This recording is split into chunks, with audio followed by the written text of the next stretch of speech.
Queridos amigos, qué placer poder estar con ustedes en este momento para compartir y estudiar juntos la palabra del Señor. Quiero invitarte a que puedas acompañarme con la palabra, con la Biblia. Así que si tienes la Biblia cerca de ti o la tienes guardada quizás en tu aparador o en tu mesa de estudio, tráela ahora. Quiero que participes conmigo de este estudio de la palabra de Dios. Y quiero darte una bienvenida y pedir que el Señor pueda bendecirnos al estudiar juntos lo que Él ha dejado escrito para nosotros a través de su palabra. Y para poder abrir la palabra de Dios, poder recibir la instrucción del Señor, quiero invitarte a que me acompañes en una oración para que Dios nos dirija, Él sea el que nos enseñe y que a través de este instrumento podamos recibir su palabra. Oremos.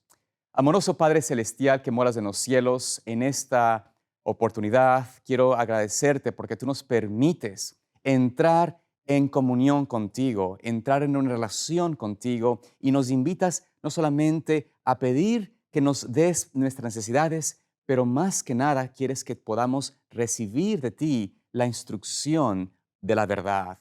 Pido, Señor, que puedas ungir mis labios con tu Santo Espíritu para que las palabras que yo pueda dar en esta ocasión sean tus palabras, estén en armonía con tus pensamientos y que sobre todas las cosas puedan llevar a nuestros audientes, a quienes están mirando más cerca de ti, que puedan acercarse y conocerte mejor. Pido todo esto en el nombre de Jesús. Amén. Quiero en esta mañana, en esta oportunidad, compartir con ustedes un tema muy especial, muy importante y relevante para nosotros que estamos en este tiempo viviendo. Y es en relación a una de las inquietudes que quizás tú te puedes hacer o te has hecho en algún momento. Y la pregunta y la inquietud que muchas veces tenemos es, Señor, ¿seré que yo seré salvo? ¿Seré que se salvarán mis amigos, mis hermanos, mi familia? Bueno, vamos a ver en la palabra de Dios una anécdota, una historia, una parábola que el Señor usó para ilustrar y responder a una pregunta similar a esta. Se encuentra en el libro de Lucas, el capítulo 13 y versículo 22. Lucas capítulo 13, versículos 22 en adelante, y veamos allí lo que el Señor Jesucristo responde cuando estaba él en camino hacia Jerusalén. Dice la palabra de Dios. Pasaba Jesús por ciudades y aldeas enseñando y encaminándose a Jerusalén. Y alguien le dijo, Señor, son pocos los que se salvan. Y él les dijo, esforzaos a entrar por la puerta angosta, porque os digo que muchos procurarán entrar y no podrán. Notemos aquí en estos primeros 3 versículos cómo a Jesucristo se le hace una pregunta en cuanto a la cantidad de personas que serán salvas. Esto es algo interesante porque muchas personas pueden pensar de que Jesús va a afirmar, va a responder que sí, la mayoría, un gran número de personas serán salvas. Es más, después de todo, Cristo, el Hijo de Dios, se hizo carne y murió por la raza humana. ¿Acaso no responderán muchos en favor de ese amor, de ese sacrificio? Por eso, quizás al escuchar a Cristo, al escuchar sus enseñanzas, alguien pensó y dijo, bueno, ¿será que muchos se van a salvar? ¿Será que mi familia, mis amigos, aún los que están todavía en rechazo de ti, de Jesucristo, ¿será que ellos también se van a salvar eventualmente? Así que la pregunta, la inquietud fue o es válida. Tal vez tú te has hecho esa pregunta. Tal vez tienes amigos y familia que están caminando fuera del camino de Dios. Y te preguntas, Señor, ¿se salvarán ellos? ¿Se salvarán muchos de aquellos que yo conozco? Ahora, la respuesta de Cristo es en realidad no lo que muchos esperan, o la mayoría esperamos. Nos dice allí el Señor en el versículo 24 que dice que hay que esforzarse por entrar por una puerta angosta, porque muchos, o sea, la mayoría, procurarán entrar, procurarán ser salvos, pero no podrán. Cristo aquí responde de una forma en la que muchos de nosotros no nos hemos anticipado. Jesús está diciendo de que la mayoría de aquellos que buscan ser salvos se perderán.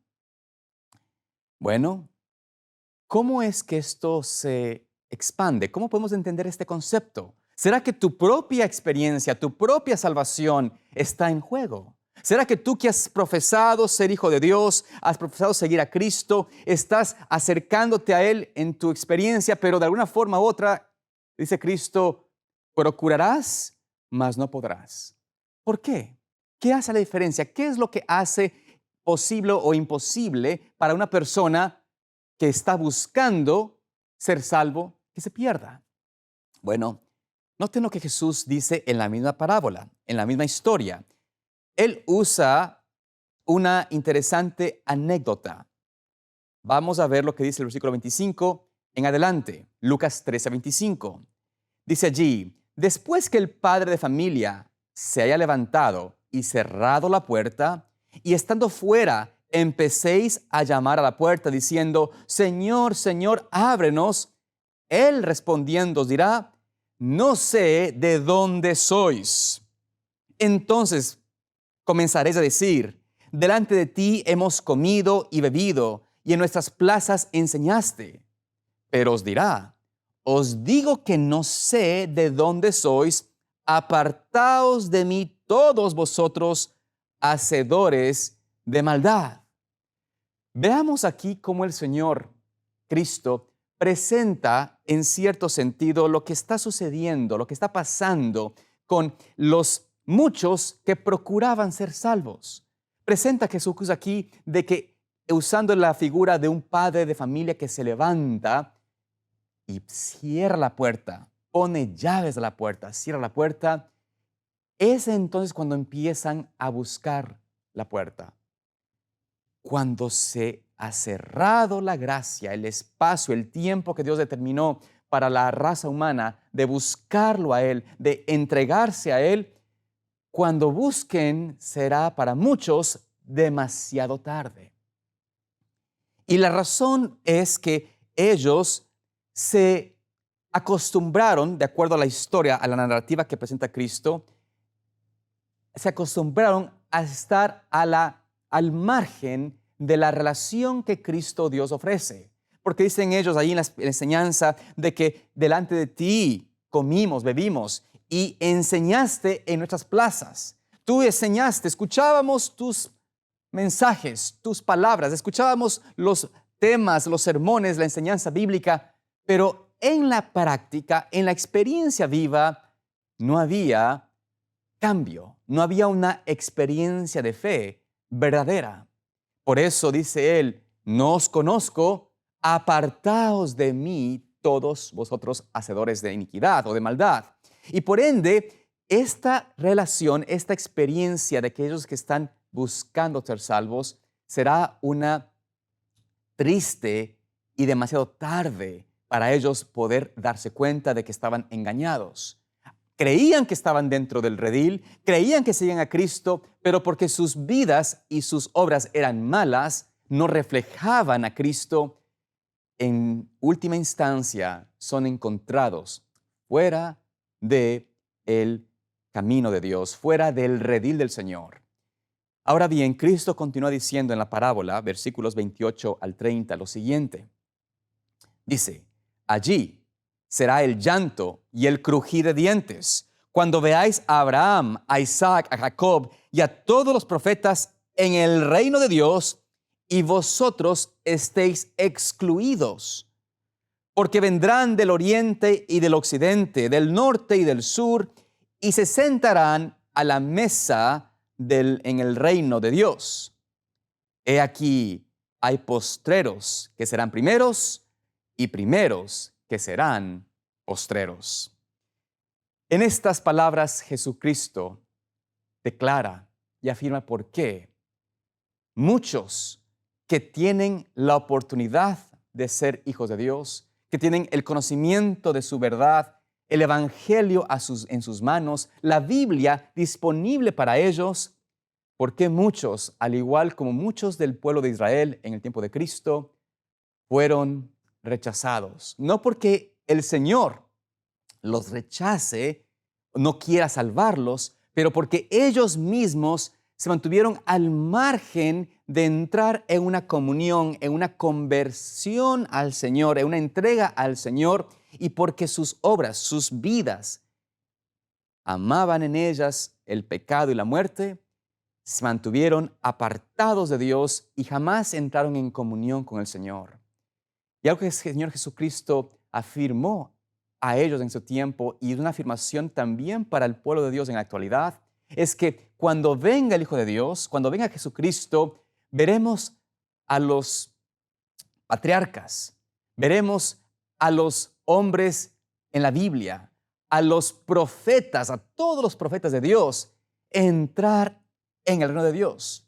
Pero los que no aceptaron, los que no creen en este profeta, no creen en la palabra de Dios, no creen en la palabra de la profecía, en la inspiración del Señor, ellos que dudan de la palabra de Dios, estos serán vistos fuera, quedarán fuera, estarán tristemente crujiendo en sus dientes porque tuvieron una oportunidad, pero son encontrados faltos. Y Cristo dice, por eso, muchos primeros, muchos que tuvieron la oportunidad de estar primero con el Señor, serán relegados a postreros, a últimos. Y los que estaban más lejos, los que estaban más apartados, los que habían caído en peor relación o peor pecado, estos, cuando escuchan el llamado de Cristo, la invitación de Cristo, cuando escuchan el mensaje de la profeta de Dios, del profeta de Dios, de la palabra inspirada de Dios, escuchan y reciben, y estos son los que ahora hacen eco y son entonces los primeros. Y por esto Cristo hace referencia a algo que vamos a estudiar en esta mañana, que vamos a analizar y ver por qué es una historia con una tipología muy importante, que va a reflejarnos a nosotros por qué Dios puede reescribir nuestra historia.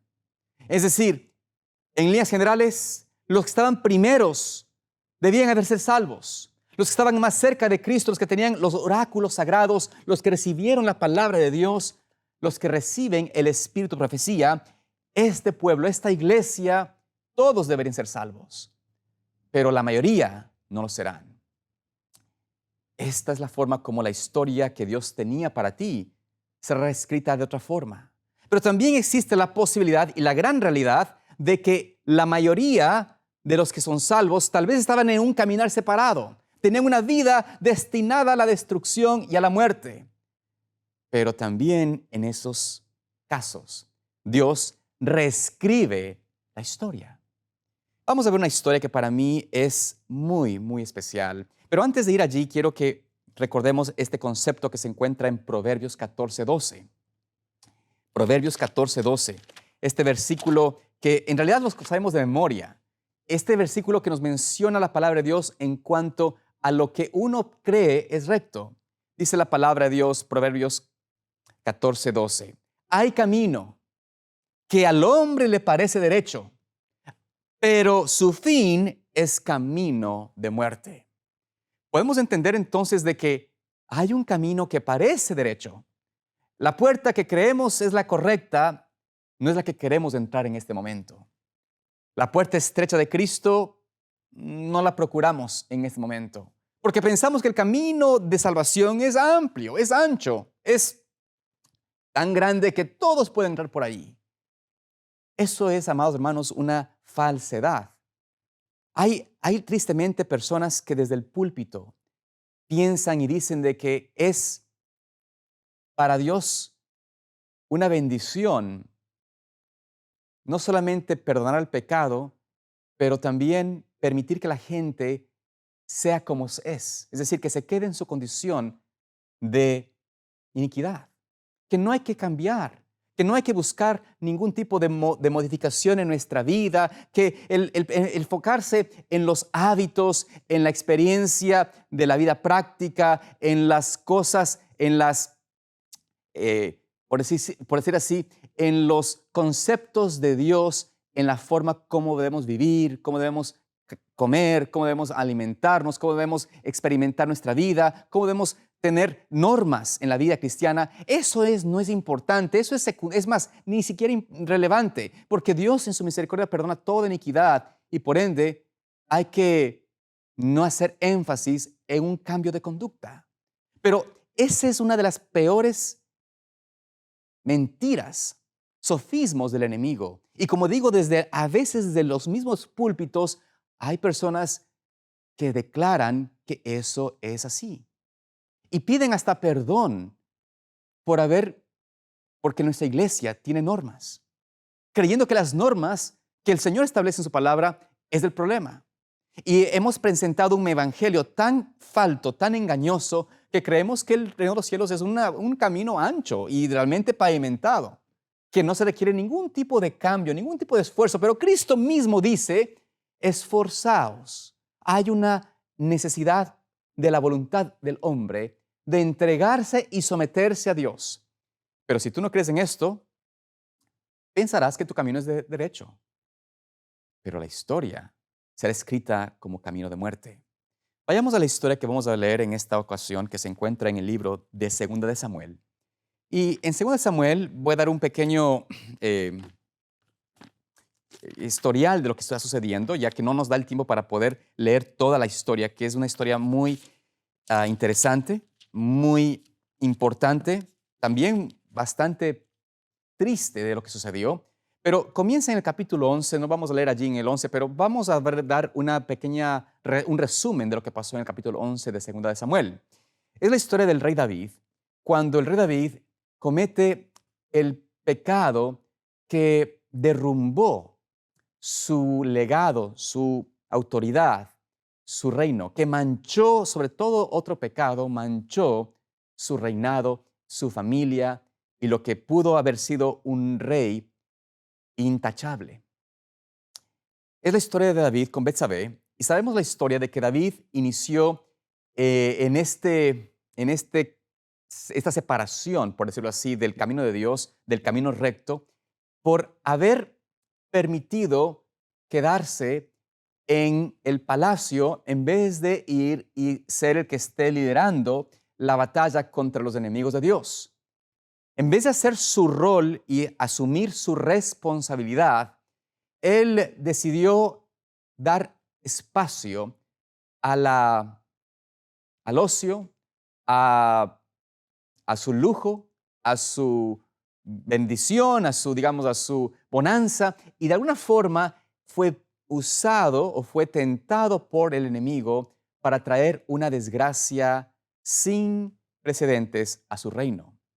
Satanás buscaba la forma de destruir a David y vio que en ese momento donde dejó de confiar en Dios, donde dejó de ser siervo de Dios y seguir las instrucciones de Dios, se separó del Señor y fue llevado presa de su concupiscencia.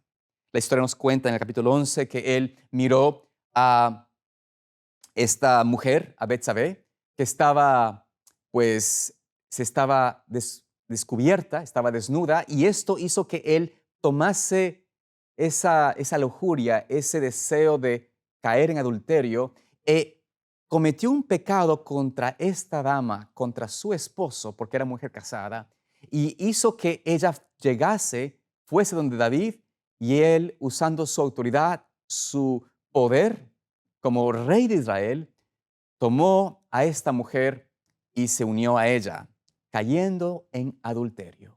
Siendo el esposo de esta dama uno de los hombres más valientes que David tenía, un hombre que las personas, sus súbditos, miraban con aprecio porque era un hombre de valor, un hombre de los más grandes guerreros que David tuvo. Y este hombre se había casado con una mujer, con una de las hijas de alguien que también era relevante en el reino de David. El abuelo de ella era su mayor consejero. Y esto hizo que, de alguna forma, cuando David comete este acto, este pecado, empiece su conciencia a preocuparle. ¿Cómo ahora tapo este problema? hay una situación compleja. Se van a enterar de que cometía adulterio contra Urías, que cometía adulterio con su esposa, que estamos ahora en una condición donde el rey merecía la muerte, porque la ley, recuerden que los reyes judíos, el rey David, pues él honraba la ley de Dios y de alguna forma la ley de Dios estaba sobre toda institución en el pueblo de Israel, aún sobre el rey.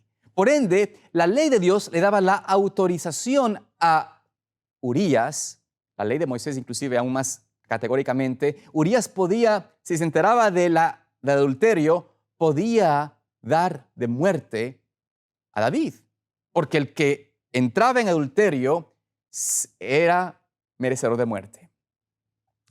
También, por supuesto, estaba el pecado que había sido cometido contra esta dama, y a pesar de que ella, pues en cierto sentido tenía menos culpabilidad, de alguna forma u otra, también el grado de entrar en esta relación, de no haber hecho lo imposible por evitar caer en ese adulterio, en cierto sentido también manchó pues, a esta dama que estaba allí en el pueblo de Israel, a Betsabé. Sin embargo, el pecado de David era alto, era grande. Y David quiso ocultar ese pecado. Quiso ocultarlo haciéndose, por supuesto, haciendo una maquinación compleja.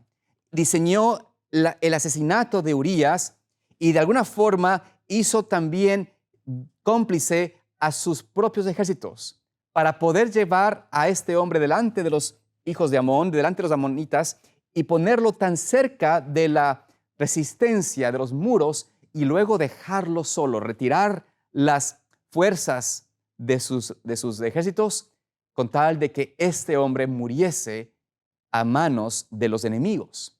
De esa forma, él quería tapar su pecado y añadió al adulterio el asesinato. Sin embargo, vamos a ver qué pasó. Ahora sí, vayamos al libro del capítulo 12 de 2 de Samuel y vayamos al versículo 1, cómo el Señor establece esta fórmula de llegar a David, de tratar de ayudarlo en su experiencia. Dice la palabra de Dios, 2 de Samuel 12, 1 en adelante. Jehová envió a Natán a David, y viniendo a él le dijo, había dos hombres en una ciudad, el uno rico y el otro pobre. El rico tenía numerosas ovejas y vacas, pero el pobre no tenía más que una sola corderita, que él había comprado y criado, y que había crecido con él y con sus hijos juntamente, comiendo de su bocado y bebiendo de su vaso, y durmiendo en su seno, y la tenía como a una hija. Y vino uno de camino al hombre rico, y éste no quiso tomar de sus ovejas y de sus vacas para guisar para el caminante que había venido a él, sino que tomó la oveja de aquel hombre pobre y la preparó para aquel que había venido a él. Entonces se encendió el furor de David en gran manera contra aquel hombre, y dijo a Natán, vive Jehová, que el que hizo tal, que el que tal hizo es digno de muerte, y debe pagar la cordera con 4 tantos, porque hizo tal cosa y no tuvo misericordia. Aquí vemos cómo el Señor envía al profeta, a su profeta, a dar un mensaje que no era un mensaje fácil, no era un mensaje halagador. El mensaje era reprender y declarar el pecado a David. También un mensaje que contenía condenación, ya que el hecho que David era rey de Israel, el hecho que había sido ungido por el Señor, que había sido un hombre conforme al corazón de Dios, hoy por hoy ya no era tal hombre. Había caído a ser un enemigo, un agente de Dios, un agente de Satanás, un enemigo de Dios. Había él hecho algo tan vil, tan bajo, había hecho un doble crimen. Sin embargo, el Señor impresiona a su siervo, al profeta Natán, de hacerlo de una forma donde el rey mismo vea cuál era la sentencia que merecía tal persona. Y por eso dice David, allí después escucha la historia de cómo en la historia esta persona toma esa única ovejita que tenía, ese corderita que tenía él allí para usar y no gastar su propio cordero para alguien que venía a su casa. Ese hombre rico tomó esta cordera de esta persona pobre. Cuando él se da cuenta de eso, se indigna. David se aira, dice la palabra, se airó grandemente, su furor encendido, y dice, aquel hombre que hizo tal cosa debe morir. Y no solamente eso, tiene que pagar 4 veces este mal. Nos dice Hebreos 4:13 lo siguiente. Hebreos 4:13 nos dice, no hay cosa creada que no sea manifiesta en su presencia. Antes bien, todas las cosas están desnudas y abiertas a los ojos de aquel a quien tenemos que dar cuenta. Amados hermanos, todos tenemos que dar cuenta al Señor. Todos tenemos que dar cuenta a Dios. Todos tenemos que dar cuentas de lo que hacemos. Nada de lo que hacemos pasa por alto ante el Señor. Nada de lo que tú y yo hacemos pasa por alto ante los ojos de Dios. Todas las cosas que hacemos, todo lo que pensamos, lo que secretamente queremos que nadie se entere, todo está descubierto a los ojos de Dios. Por eso, aunque David trató de maquillar su pecado, de ocultar el pecado, de mantenerlo en una bajo tapa, ¿no? Guardadito.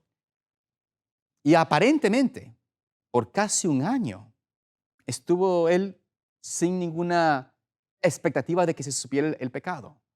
Porque sabemos de que cuando viene Natán, estaba su esposa, como había caído en adulterio, había quedado embarazada, estaba por dar a luz. Así que por lo menos habían pasado casi un año, 8 meses más o menos, digámoslo así, de lo que podemos entender.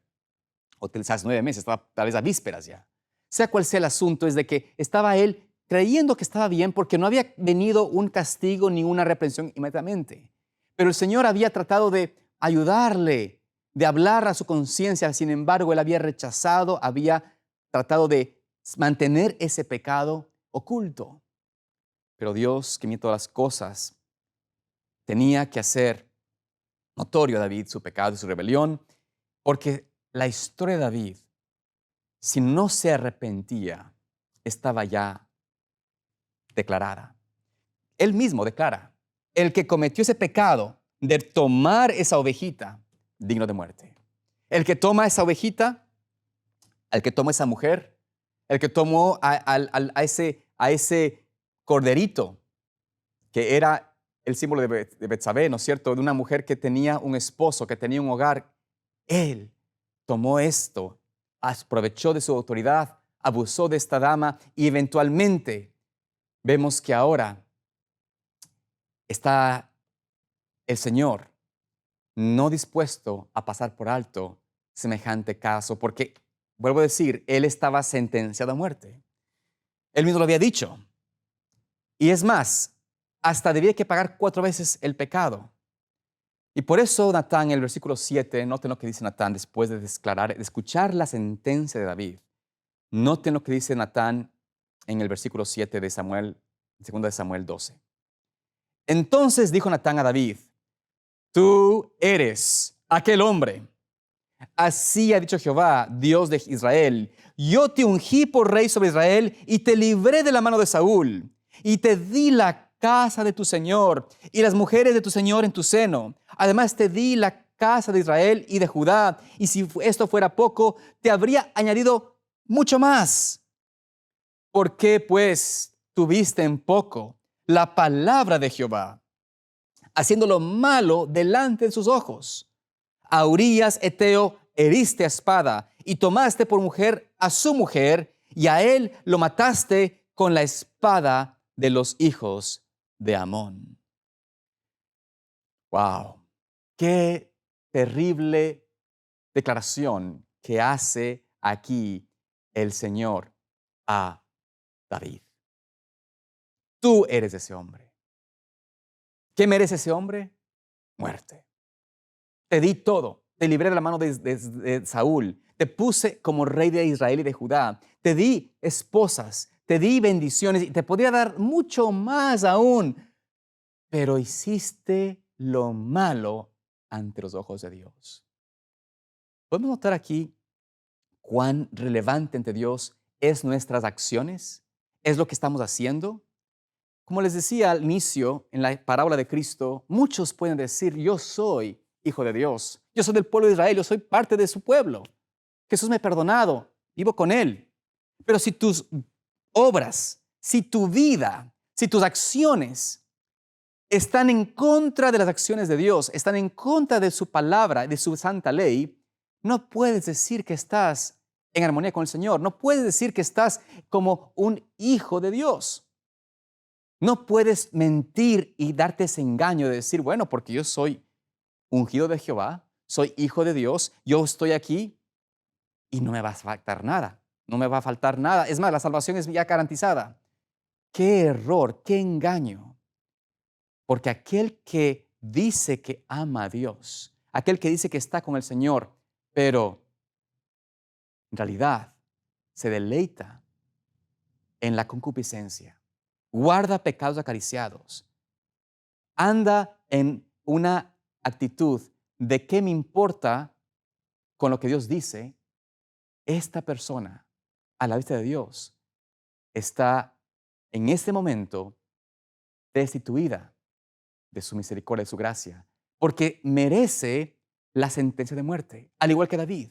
David estaba en ese momento ahora declarado como aquel que había matado a Urías, aquel que había adulterado con Betsabé, aquel que había tomado el cargo de Dios y usado para su conveniencia en contra de la voluntad de Dios. Y por eso Dios no podía pasar por alto tal cosa.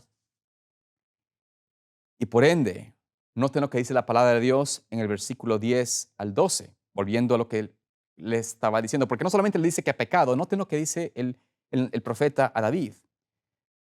Por lo cual, versículo 10 al 12, segunda de Samuel 12, por lo cual ahora no se apartará jamás de tu casa la espada, por cuanto me menospreciaste y tomaste la mujer de Urías de Eteo para que fuese tu mujer. Así ha dicho Jehová, he aquí yo haré levantar el mal sobre ti de tu misma casa y tomaré tus mujeres delante de tus ojos y las daré a tu prójimo, el cual yacerá con tus mujeres a la vista del sol, porque tú hiciste en secreto, mas yo haré esto delante de todo Israel y a pleno sol.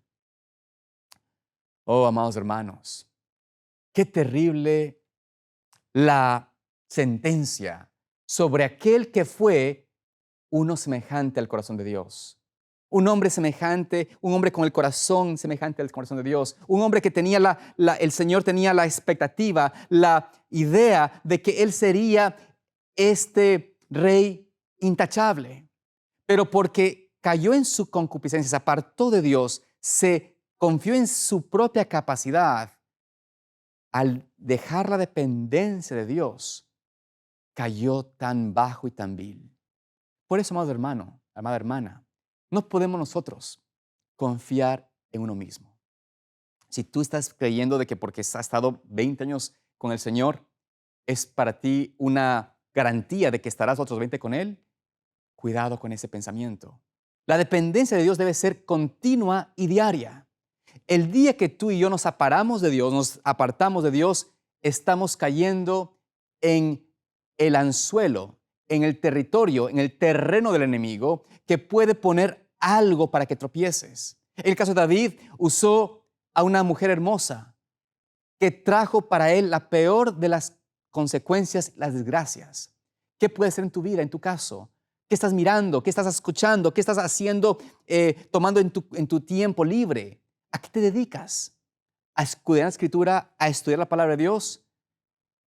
Cuidado con lo que estamos haciendo. Y por eso el Señor nos dice, depende de mí siempre. No solamente un día, todos los días debo morir diariamente a mí mismo y depender de Cristo continuamente. En el caso de David, cayó en ese adulterio y como dice la palabra de Dios, como dice Jesucristo, en el versículo 26 de Mateo 10, dice él allí, Mateo 10, 26, así que no los temáis, porque nada hay encubierto que no haya de ser manifestado, ni oculto que no haya de saberse. Así es, amados hermanos. Todo lo que hacemos en oculto, todo lo que hacemos debajo de nuestra vida pública, lo que hacemos en nuestra vida privada, íntima, si tú piensas de que nadie va a saber, que nadie va a recibir esa información, de lo que tú miras en tu internet o en tu teléfono, en tu tableta, en lo que tú miras en la computadora o en la televisión, lo que tú haces quizás detrás de las escenas, todo lo que es vil, lo que va contra la palabra de Dios, Él lo dice, sacará a luz, será visto. Y por eso en Gálatas 6:7 hay una seria advertencia a todo aquel profeso seguidor de Cristo. El apóstol Pablo nos dice en Gálatas 6:7, no os engañéis. Dios, ¿qué cosa? No puede ser burlado, pues todo lo que el hombre sembrare, eso también segará. ¿Podemos nosotros entender esto? Todo lo que el hombre sembrare, eso también segará. ¿Podemos burlar a Dios? ¿Podemos nosotros engañar a Dios y decir, Señor, tú sabes que yo tengo esta deficiencia, este pecado, este deseo carnal que no puedo vencer? No lo quiero vencer, no quiero dejar.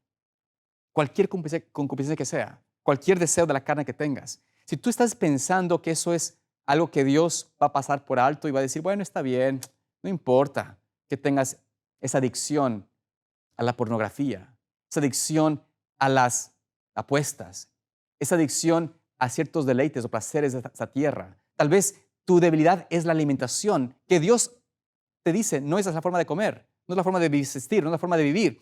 Cualquiera sea esa experiencia tuya, el Señor te está llamando porque quiere que te arrepientas y cambies y por medio de Cristo tengas victoria sobre toda concupiscencia de tu carne. No podemos pensar de que Cristo no tiene victoria para darnos el poder por obedecer. Cristo tiene la victoria, la garantizó en su propia vida y nos permite recibirla. Y por ende, si vamos a lo que pasó en esa experiencia, David escucha el mensaje, la advertencia, escucha la condenación. Es más, el Señor le dice a él, la historia está escrita. Digno de muerte. Tus esposas serán tomadas por otro a luz del día. Tendrás que ver la espada en tu propia familia. Vas a recibir 4 veces el daño de lo que tú hiciste. Está la sentencia hecha. Está escrita la historia. Pero ¿puede Dios reescribir la historia? ¿Puede Dios reescribir la historia? ¿Puede Dios reescribir la sentencia que pesa sobre nosotros que estamos en pecado y estamos en este engaño, en esta falacia de vida cristiana? La respuesta está en nosotros. Claro que Dios quiere reescribir la historia, pero noten cómo Dios puede hacer este cambio a la descripción de la historia nuestra. Cuando Natán declara a David su pecado y su condenación, noten lo que dice el versículo 13 de Samuel 12, segunda de Samuel 12, 13. Entonces dijo David a Natán, pequé contra Jehová. Quiero que pensemos en este momento. Natán le declara a él su pecado, le declara a él su condena, le declara a él su falta y lo que merece.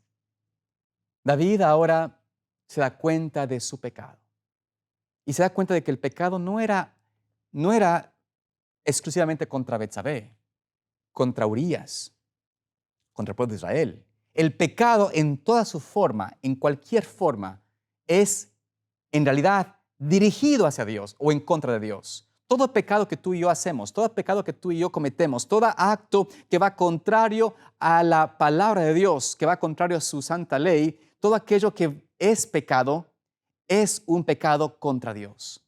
Y David ahora no está buscando excusarse del pecado. ¿Cómo David se da cuenta de su magnitud? Y noten lo que nos dice en su experiencia en el Salmo 51.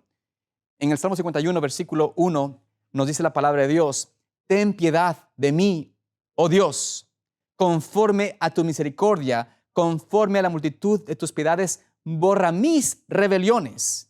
Lávame más y más de mi maldad y límpiame de mi pecado, porque yo reconozco mis rebeliones y mi pecado está siempre delante de mí.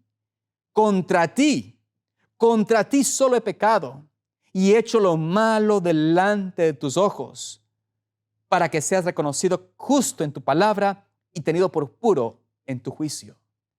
Noten cómo el David declara en su confesión del pecado cómo la iniquidad debe ser quitada, limpiada, borrada. Cómo debe ser esa rebelión, esas rebeliones que tiene él contra Dios deben ser quitadas de su corazón. Cómo él se da cuenta de que él ha pecado en forma exclusiva contra el Señor. Por supuesto, pecó contra los hombres, hizo un daño a los hombres, pero en instancia final, el pecado es contra Dios mismo. Cuando tú y yo cometemos cualquier acto oculto que escondemos a la vista de los hombres, estás pecando no solo contra ti mismo, abusando de las facultades que Dios te ha dado, abusando de tu cuerpo, abusando de las cosas que el Señor quizás te ha permitido tener, pero en realidad estás pecando contra Dios. Estás crucificando a Cristo, estás tomando su sangre, su sacrificio como algo de no importancia. Y por eso Él dice, contra ti he pecado. Y cuando me doy cuenta del pecado, me doy cuenta también de que en la palabra de Dios, como dice David, reconozco que eres justo, de que hay justicia, de que si que tú tienes que destruir al que está en rebelión, que si la paga del pecado es muerte, eso es lo que yo merezco.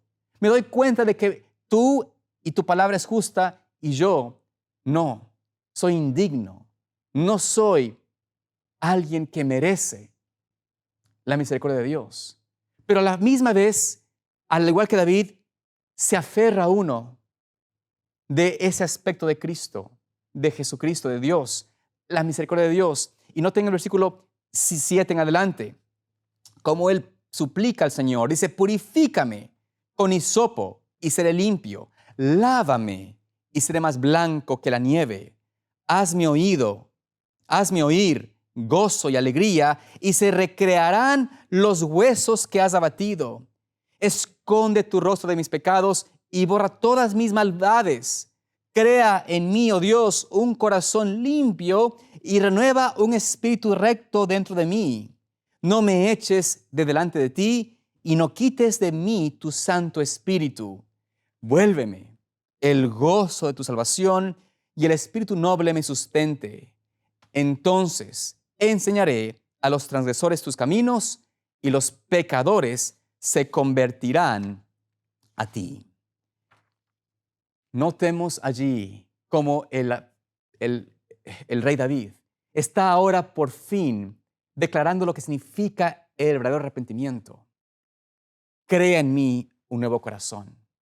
Quita de mí este pecado. Límpiame. Borra mis rebeliones. Ayúdame, Señor, a tener otra vez el caminar que tenía contigo.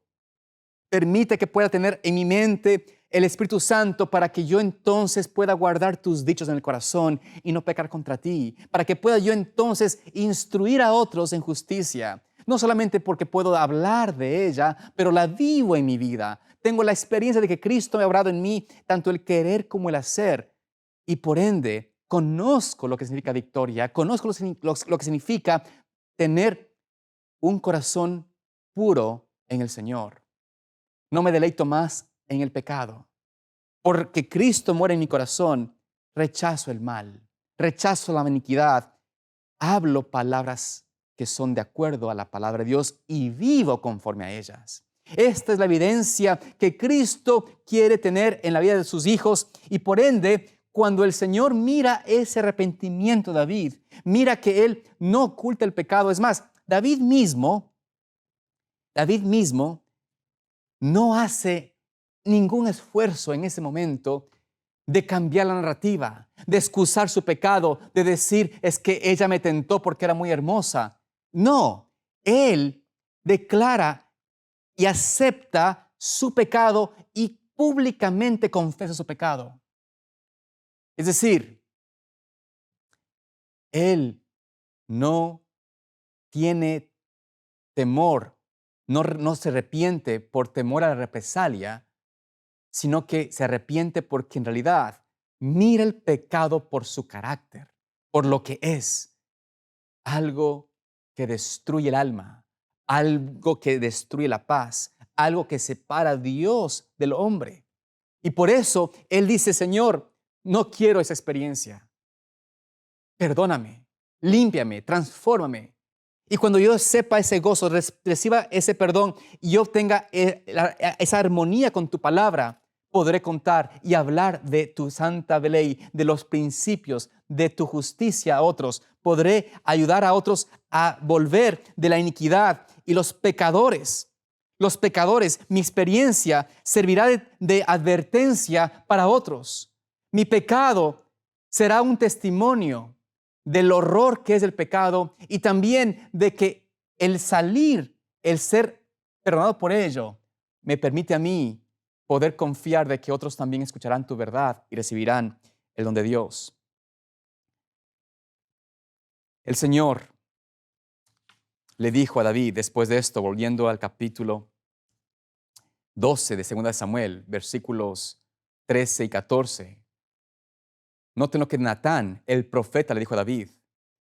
Y Natán dijo a David, también Jehová ha remitido tu pecado, no morirás. Más, versículo 14, mas por cuanto con este asunto hiciste blasfemar a los enemigos de Jehová, el hijo que te ha nacido ciertamente morirá. David recibe el perdón de Dios. Recibe el perdón de Dios. Dios dice, está bien, tú no vas a morir. Pero alguien tiene que pagar. El pecado de alguna forma y para Dios no es que el Señor quería deleitarse en la venganza y decir, voy a tener que pegar a su hijo. El tema es que el Señor tenía que enseñar a David y a todo Israel las consecuencias del pecado. Y usó un ejemplo que sería un tipo de lo que pasará o pasaría con el Hijo de Dios, con Jesucristo mismo. David tendría que ahora experimentar que aquel bebé que nació fruto de una relación de adulterio, pero que en sí mismo ese bebé no era el culpable del pecado de David. Ese hijo no era el que merecía la muerte. El que merecía la muerte era David mismo, por su pecado, por su homicidio, por su adulterio. Pero ahora el Señor tiene que presentarle una lección que será una lección para todos. El inocente tomaría el lugar del culpable. Y por eso aquí el Señor tiene que permitir que esto pase para hacer en la mente de David este concepto muy claro. El culpable merecía la muerte, pero un inocente tendría que pagar por el pecado de nosotros. De esta forma, David se experimenta el dolor, la aflicción. Cuando su hijo nace, era una tristeza, un dolor, cayó enfermo. El Señor permite que ese niño caiga enfermo y por 7 días David está agonizando, clamando a Dios que interceda, pero el Señor no puede. Tiene que la pena de muerte, la culpabilidad de David, tiene que ser vista en la experiencia, la lección de que el hijo inocente pagaría por el pecado del pecador. Y por ende, David entiende que esa experiencia tan dolorosa como era, presentaba la oportunidad para él de verdaderamente mantener en su corazón la necesidad continua de depender de Dios, de mantenerse en armonía con el Señor, de no andar más en el camino de perdición y más bien poder ser uno semejante a Dios, uno nuevamente conforme al corazón de nuestro Dios. David volvió a tener esa experiencia. A pesar de que su legado y su reino tuvieron esta desgracia y fue marcado por el pecado de David y trajo consecuencias nefastas, el Señor no dejó a David sin esperanza. Al contrario, el Señor, después de esto, vayamos brevemente a ver qué pasó con David y con su hijo o con su esposa, con Betsabé. En el capítulo 12, volviendo al capítulo 12 de David, de 2 Samuel, notemos cómo en el versículo 24 hay un mensaje de esperanza para nosotros, para todos como David.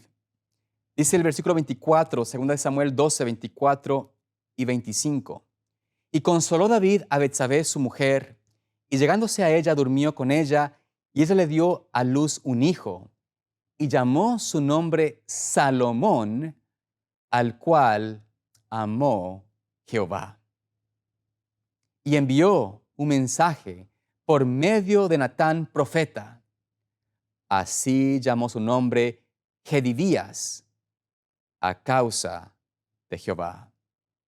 Qué hermosa forma de cómo esta historia termina, cómo esta historia se reescribe. La historia que merecía David era una historia de muerte, de que él merecía morir y pagar todas las consecuencias de su pecado. Dios pone sustituto a su hijo que nació para morir en vez del padre, dando una lección a David y a los israelitas. Pero también luego el Señor hace que David consuele a su esposa Betsabé, porque también Betsabé fue afligida.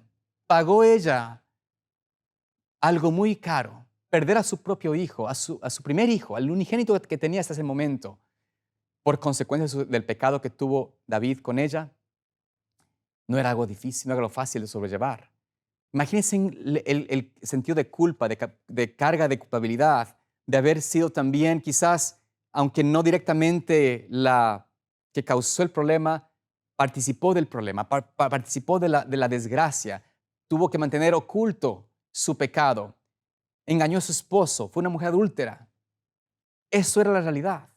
Pero de alguna forma, David, al arrepentirse, el Señor puede borrar el pecado, puede borrar la narrativa de la historia y empieza el Señor a escribir otra historia. Porque el Señor ahora dice algo interesante.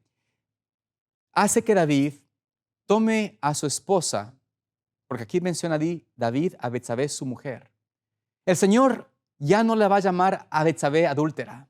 Ya no le va a llamar a esa unión una unión en adulterio. Ahora el Señor la declara una mujer, su esposa.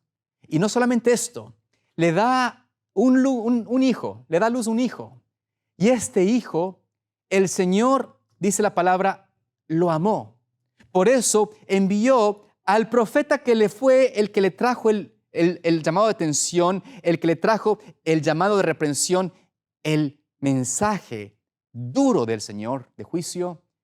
A ese mismo profeta, Dios le dice, ahora tú tienes que ir a darles un mensaje especial, muy esperanzador. A ese hijo de esa relación, a ese yo amo. Y por ende le vas a llamar Jedidías, es decir, literalmente amado de Dios. Salomón fue el amado de Dios. Como el fruto de una relación que se fundó en pecado, ahora se convirtió en una relación, en un fruto de un hijo de Dios, un hijo que Dios amaba. Solo Dios puede cambiar la narrativa, solo Dios puede cambiar la historia, solo Dios puede hacer una diferencia en lo que podemos nosotros pensar es el fin de nuestra vida. Dios quiere que tú y yo tengamos una nueva historia. ¿Será que Dios va a escribir la historia nueva en tu vida? ¿Será que podemos nosotros también pensar que si amamos su palabra y escuchamos la voz de la profeta de Dios, de sus profetas, de la palabra de Dios, si estamos dispuestos a aceptar su reprensión, no estamos tampoco dispuestos a saber de que Dios quiere escribir la historia diferente y quiere que nuestra historia sea una historia de victoria y de vida?